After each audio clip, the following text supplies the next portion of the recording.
Olá, turma da EJA, 11ª etapa.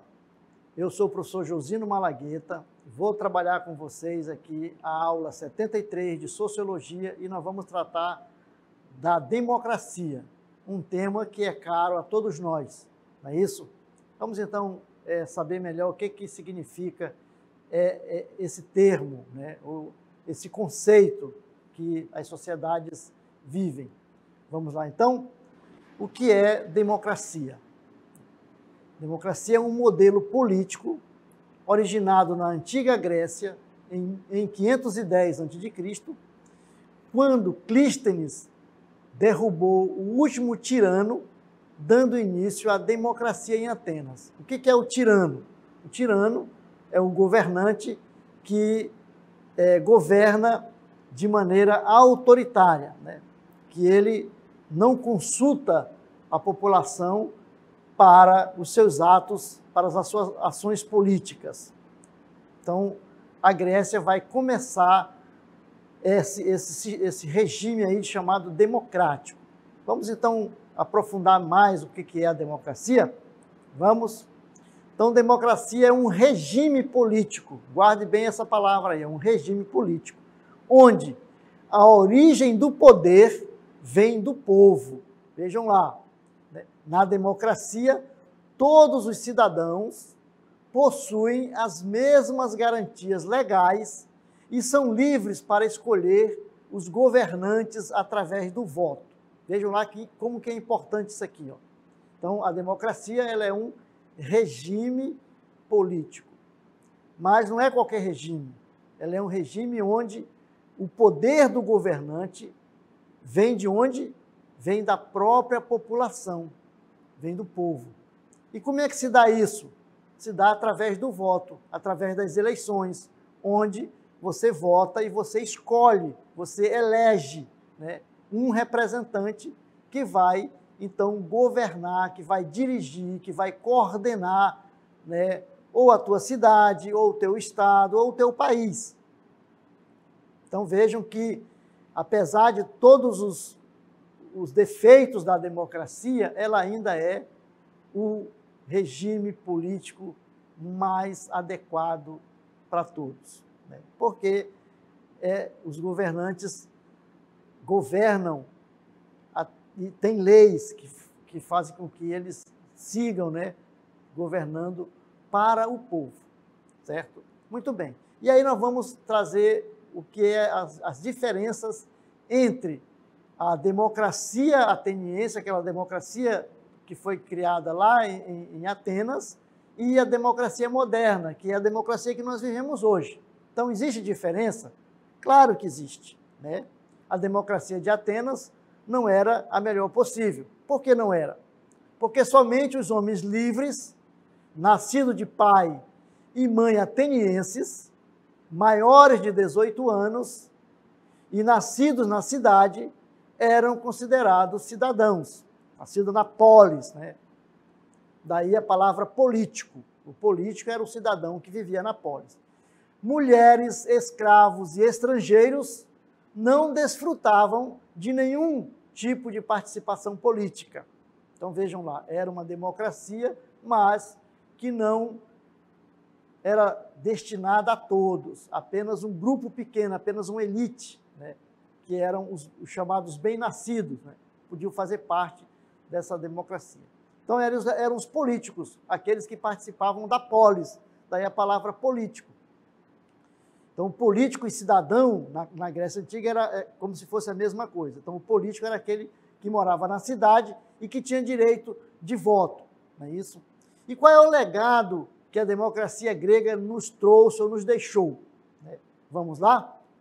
A democracia grega, ela é o fundamento das democracias modernas e estava baseada em dois princípios. Vejam lá, a isonomia, que significa, né, ela é aí a sua etimologia vem de isos, que significa iguais, e nomos, que significa normas, leis.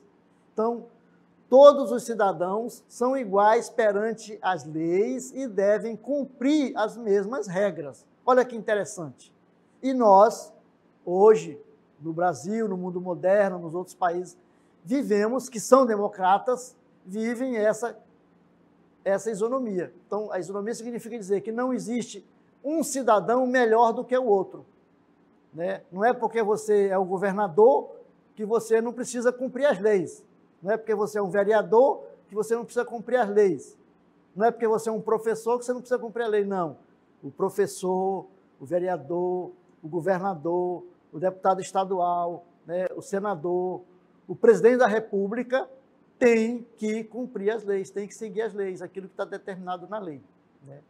Então, a lei vale tanto para ele como para qualquer um outro cidadão que vive naquele país. Veja que importante esse legado que a democracia ateniense nos deixou. E o outro princípio, qual é? É o da isegoria. Vem também de isos, né? Que é iguais, e agoreu, ou ágora, ou assembleia. Então, todos têm direito à voz e ao voto, de falar e serem ouvidos para as tomadas de decisões. Como é que acontecia isso? Porque lá na Grécia Antiga, né, como é que funcionava essa questão da democracia, do voto? Os cidadãos, aquele que nós já falamos, que eram os bem-nascidos, né, os cidadãos da polis, que eram nascidos filhos de Atenas, ou de Atenas, né, os atenienses, eles iam para a praça, chamada de ágora, né? Lá na ágora, eles discutiam os problemas da cidade. Então, todas as pessoas que tinham direito de se manifestar, daí eram os políticos, né? Os políticos eram aqueles que tinham o direito de se manifestar nas questões da cidade, na questão da polis. Daí eles serem políticos, né? Então, por exemplo, precisa fazer uma reforma de alguma coisa, então se coloca em votação e todos votam, todos, entre aspas, todos aqueles que são considerados cidadãos, né? Considerados políticos. Vejam que diferença. Existe uma coisa interessante. Na Grécia Antiga, o político era aquele que podia participar das coisas, que se interessava pelas coisas da cidade, que era diferente do idiota, né? O idiotés, que era o cara que só pensava em si, que não discutia, que mesmo tendo direito de participar e de discutir os problemas da cidade, ele não estava nem aí, deixava para lá. Então, ele era chamado de idiota. Veja lá, né? Então, o político e o idiota. A Grécia, era assim que os atenienses chamavam aqueles que não se importavam com as coisas da cidade, mesmo tendo o direito de participar. Certo? Então, esses dois princípios importantes aí, que nós vimos, né? Muito bem. Vamos, então, agora para a democracia contemporânea, a nossa democracia, a que nós vivemos hoje, que a maior parte dos países do mundo vivem a democracia. Nós temos muitos poucos países no mundo hoje que não têm um regime democrático, né? Então, na era moderna, a prática da democracia foi transferida da pequena cidade-estado, como na Grécia Antiga, né, para uma escala muito maior do Estado nacional, né, do país, da cidade, do Estado, né, o que implicou o surgimento de um conjunto de novas instituições políticas que vão participar desse processo. Diferente, né? Porque na Grécia Antiga, em Atenas, uma cidade pequena, todo mundo se reunia na praça, os políticos, né, aqueles que tinham direito de voto e voz, iam lá discutir os problemas, debatiam e tal, né? Claro, isso não pode ser feito num país como o Brasil, com mais de 220 milhões de habitantes, né? Nos Estados Unidos, né? Então, nasceram outras instituições que vão fazer parte desse processo da política. Vamos ver, então? Olha lá. A soberania do povo se dá por meio dos representantes pelo povo, que são eleitos pelo povo, né? Representantes do povo eleito pelo povo. As eleições e decisões legislativas geralmente são tomadas por maioria de votos. de forma que as políticas reflitam, pelo menos, um certo ponto a vontade e os interesses dos cidadãos. Então, como nós não podemos fazer como fazia na Grécia Antiga, o que acontecia? A gente, hoje, elege os nossos representantes, aqueles que vão falar por nós, que vão ter voto. Não é isso? Tá certo? Vejam lá. Muito bem. Então, para evitar, né, a concentração e o abuso de poder, a democracia hoje ela está dividida em 3 principais funções, que é a função legislativa, a função executiva e a função judiciária, que trabalham independentemente e harmonicamente, isto é, eles trabalham para que todos tenham os seus direitos garantidos. Não é isso? E aí nós vamos chamar o nosso amigo Djurquinha, que faz parte sempre das nossas aulas, que vai, então, falar como é que funciona isso aqui no Brasil. Vamos lá, Djurquinha. Estamos na Praça dos Três Poderes, em Brasília, no Brasil. Ela é um amplo espaço aberto entre os 3 edifícios monumentais que representam os 3 poderes da República: o Palácio do Planalto, Executivo, o Supremo Tribunal Federal, Judiciário, e o Congresso Nacional, Legislativo. Parabéns aí pela explicação. Olha, o Djurquinha, nosso amigo aí, está na Praça dos Três Poderes, onde no Brasil funciona os nossos 3 poderes. O Poder Legislativo, representado pelo Congresso, o Palácio da Alvorada, que representa aí o governo federal, o Executivo, e o Poder Legislativo. Muito bem. Então, quais são os princípios gerais da democracia? Então, no pensamento político e nos regimes contemporâneos, pensa-se a democracia menos em termos ideológicos e mais no seu sentido formal, ou seja, como um conjunto de instituições, direitos e práticas que garantem um determinado processo para a tomada de decisões coletivas. Não é isso? Muito bem. Como é que se dá isso? Essa questão se dá, nós vamos ver aí, né, através do quê? Através, né, das eleições. Então, existem tipos diferentes de cidadania. Vamos lá? Vejam lá. De cidadania não, desculpa. De eleições, não é isso? Primeiro, nós temos aí as eleições que nós chamamos diretas. O que são as eleições diretas? É aquela que é caracterizada pelo voto direto. Então, os eleitores vão às urnas e diretamente eles vão discutir os problemas, como que acontecia lá na Grécia Antiga. Isso só acontece em cidades pequenas, em país pequeno, onde as pessoas pode ser muito difícil de acontecer hoje, né? E através da eleição indireta, né? Como é que se dá isso? Também conhecida como representativa, né? Essa é a forma mais comum hoje do cidadão vota e escolhe um representante, que pode ser um vereador, deputado estadual, distrital, deputado federal, senador, prefeito, governador ou presidente da República, que tomarão decisões por nós, em seu nome. Então, as pessoas votam e os seus representantes trabalham em seu lugar. Vamos ver, então, como é que funciona aí a democracia, num pequeno vídeo que a gente trouxe para esclarecer melhor nosso tema de hoje. As instituições políticas responsáveis pelas funções legislativas e executivas devem ser compostas, em sua maioria, por membros direta ou indiretamente eleitos pelo conjunto dos cidadãos e alternados periodicamente.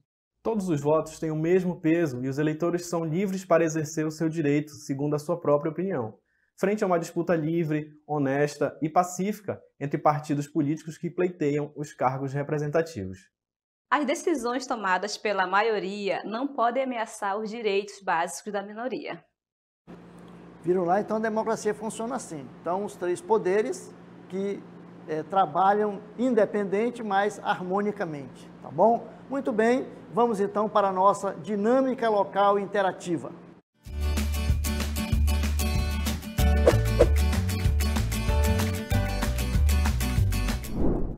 Muito bem. A gente tem aí, então, 2 questões que vocês vão ler com atenção e aí vão responder, que daqui a pouco a gente vem corrigir, tá bom? Bom trabalho para todos.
Muito bem, nós agora vamos para a nossa correção. Vocês participaram aí muito bem, a gente agradece a participação de todos. E agora vamos para a correção da nossa questão, vendo aí, fazendo a leitura da questão 1.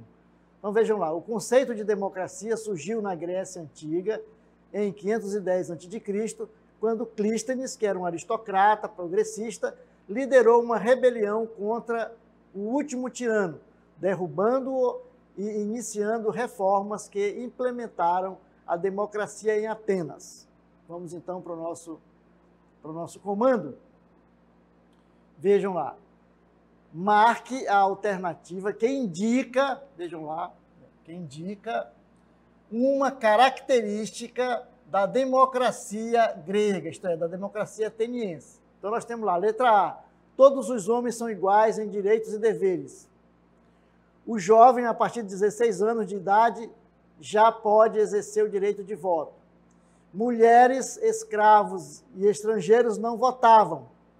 A democracia é pluripartidária e eleições são realizadas periodicamente. Então, dessas 5 questões aqui, aquela que indica característica da democracia ateniense é apenas a letra C, não é isso? Mulheres, escravos e estrangeiros não votavam. Muito bem, vamos então agora aqui para o nosso comentário. Vejam, resposta correta, letra C, vocês marcaram.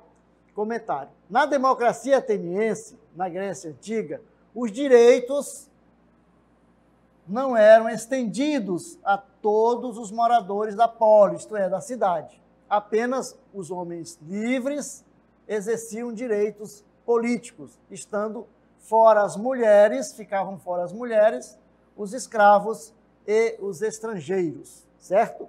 Muito bem, parabéns aí pela resposta que vocês deram. E nós vamos para a segunda questão, tá bom? A segunda questão diz o seguinte, olha lá.